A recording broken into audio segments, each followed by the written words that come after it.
Hello guys, welcome back to our channel. ಇವತ್ತು ನಾವು veg fish fry ಮಾಡ್ತಿದ್ದೀವಿ. ಅದಕ್ಕೆ ನಾವಿಲ್ಲಿ ಬದನೆಕಾಯಿನ ಈ ರೀತಿ ಕಟ್ ಮಾಡ್ಕೊಂಡಿದ್ದೀವಿ.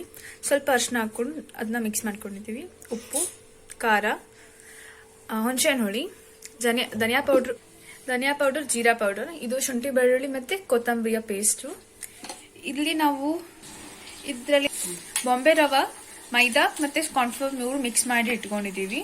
ಇದು ಶುಂಠಿ ಬೆಳ್ಳುಳ್ಳಿಯ ಗ್ರೇವಿ ನಾವು ಮಾಡ್ಕೊಳ್ತಿದ್ದೀವಿ. ಈಗ ನಾವು ಒಂದು ಪಾತ್ರೆಯಲ್ಲಿ ಒಂದು ಖಾರ ಪುಡಿ ಹಾಕೊಂಡಿದ್ದೀವಿ. ನಾವು ನಿಮ್ಮ ಖಾರ ಎಷ್ಟು ಬೇಕೋ ಅಷ್ಟು ಹಾಕೊಳ್ಳಿ. ಸ್ವಲ್ಪ ಅರಿಶಿನ, ರುಚಿಗೆ ತಕ್ಕಷ್ಟು ಉಪ್ಪು, ಗರಂ ಮಸಾಲ ಹಾಕೊಳ್ತಿದ್ದೀವಿ, ಜೀರಾ ಪೌಡರ್ ಮತ್ತೆ ಧನಿಯಾ ಪೌಡರ್ ಹಾಕೊಳ್ತಿದ್ದೀವಿ. ಶುಂಠಿ ಬೆಳ್ಳುಳ್ಳಿ ಮತ್ತೆ ಕೊತ್ತಂಬರಿ ಅದೇನು ಪೇಸ್ಟ್ ಇತ್ತು ಅದನ್ನು ಹಾಕೊಳ್ತಿದ್ದೀವಿ. ನಾವು ಇದಕ್ಕೆ ಹುಣಸೆಹಣ್ಣು ರಸ ಹಾಕೊಳ್ತಿದ್ದೀವಿ. ನಾವು ಬದನೆಕಾಯಿಗೆ ಈ ಪೇಸ್ಟ್ ಹಚ್ತೀವಿ. ಈ ರೀತಿ ನಾವು ಹಚ್ಚಿಟ್ಕೊಂಡಿದ್ದೀವಿ.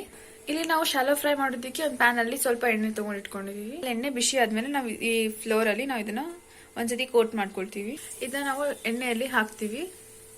ಶುಂಠಿ ಬೆಳ್ಳುಳ್ಳಿ ಗ್ರೇವಿಗೆ ನಾವು ಶುಂಠಿ ಬೆಳ್ಳುಳ್ಳಿ ಮತ್ತು ಕೊತ್ತಂಬರಿಯ ಪೇಸ್ಟಿಗೆ ಸ್ವಲ್ಪ ಉಪ್ಪು ಮತ್ತೆ ಎಣ್ಣೆ ಹಾಕಿ ಈ ರೀತಿ ಕುದಿಸಿಟ್ಕೊಳ್ಬೇಕು. ಇದನ್ನ ನಾವು ಫ್ಲಿಪ್ ಮಾಡಿ ಇದನ್ನ ಫುಲ್ ಕ್ರಿಸ್ಪಿ ಆಗೋ ತನಕ ಫ್ರೈ ಮಾಡಬೇಕು.